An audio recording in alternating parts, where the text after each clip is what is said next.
Good afternoon সকল বন্ধুকে। আজকে আমি চলে এলাম তোমাদেরকে আমার অভিজ্ঞতার একটা ভিডিও শেয়ার করার জন্য। যারা যারা চিল্কা লেকে যাও, যারা যারা বোর্ডিং পয়েন্টে যাবে ভাবছো, তো তাদেরকে যদি এই চিল্কা লেকের বোর্ডিং পয়েন্টের প্রাইসটা যদি কম করতে হয়, তাদের জন্য কিন্তু আমি আজ স্পেশাল করে এই ভিডিওটা তৈরি করছি। কারণ তোমরা দেখেছো আমি কিছুদিন আগে কিন্তু চিল্কা হ্রদে গিয়েছিলাম, আর চিল্কা হ্রদে যাওয়ার একটাই কারণ থাকে বেশিরভাগ মানুষের, সেটা হচ্ছে ডলফিন মাছ দেখার জন্য।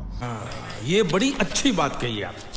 এই চিল্কা হ্রদে গেলে এখানে তোমরা তিনটে ক্রাইটেরিয়ার টিকিট পাবে। একটা হচ্ছে 3000 টাকা, একটা 4800 টাকা, আর একটা হচ্ছে 5400 টাকা।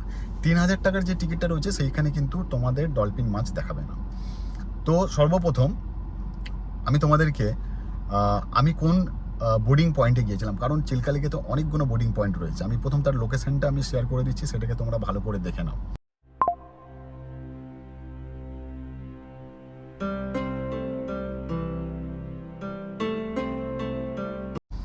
আমি যখন প্রথম গেলাম কাউন্টারে, তো কাউন্টারে যাওয়ার পরে আমাকে ওই তাদের প্রাইস লিস্টটা ধরিয়ে দেওয়া হলো।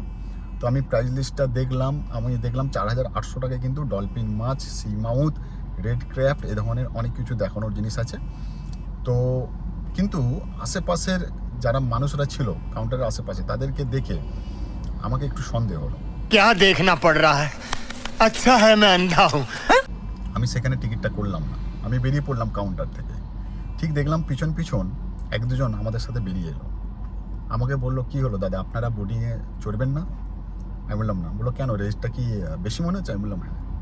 তো আমাকে বললো যদি কম করিয়ে দিই। আমি বললাম আপনারা কত কম করবেন? বললাম আমরা যদি 3500 টাকা করিয়ে নিই। তখন আমিও সুযোগ পেলাম, আমি ব্যাপারটা বুঝতে পারলাম। আমি ওনাদেরকে বললাম না, আমি 2000 টাকা দেবো। कोई तरीका है भीख मांगने का?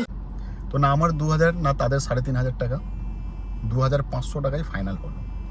তবে একটা কথা কিন্তু মাথায় রাখতে হবে, এই সময় কিন্তু অনেক রিকোয়েস্ট করবে যে তোমাকে পার্সোনাল বোর্ডে ঘোরানোর জন্য আলাদাভাবে। আমাকেও রিকোয়েস্ট করেছিল, আমি বললাম না, আমি কিন্তু আমাকে কাউন্টার থেকে টিকিট দিতে হবে, আর কাউন্টার থেকে যেই বোর্ডগুলো যাচ্ছে সেই বোর্ডেতেই আমি যাব। রাজি হলো, তারা চলে গেল কাউন্টারে, আমিও কাউন্টারে গেলাম। 2500 টাকা আমি পে করলাম। আমাকে টিকিটটা দিচ্ছিল, কিন্তু টিকিটটা দেওয়ার সময় আমি সেইখানে কিন্তু মেনশন করে নিলাম যে আপনারা লিখে দিন যে এই 4টে পয়েন্ট কিন্তু আপনারা আমাকে দেখাবেন। আমার কথা মতো কিন্তু তারা সেই টিকিটে 4টে পয়েন্টটাকে সেইখানে লিখে দিল। এমনকি 3.5 ঘন্টা আমাকে বললো আপনাকে এই 4টে পয়েন্ট ঘোরানো হবে। তো এইভাবে আমরা টিকিটটাকে কাটলাম, কেটে আমরা চড়ে গেলাম বোর্ডেতে। ঠিক টিকিট অনুযায়ী তারা যেইভাবে আমাকে কমেন্ট করেছিল সেইভাবেই কিন্তু 3.5 ঘন্টা আমাকে বোর্ডিংয়ে সুন্দরভাবে কিন্তু আমাকে ঘুরিয়ে নিয়ে এলো। তো এটাই ছিল আজকের ভিডিও। যারা যারা চিল্কা হ্রদে যাচ্ছ, আর যাদের যাদের মনে হয় যে চিল্কা হ্রদের বোর্ডিংয়ের খরচাটা অনেকটা বেশি, তোমরা যদি কম করতে চাও, তো তোমরা নিশ্চয়ই আমি যেই পদ্ধতিতে গেলাম তোমরা করলে তোমাদেরও কিন্তু 2500 টাকায় তোমাদের কিন্তু তোমরা বোর্ডের এনজয়টা নিতে পারবে। তো এটাই ছিল আজকের ভিডিও। আবার দেখা হবে খুব তাড়াতাড়ি তোমাদের সাথে নতুন ভিডিও নিয়ে। ততক্ষণের জন্য সকলে ভালো থেকো, সুস্থ থাকো, বাই।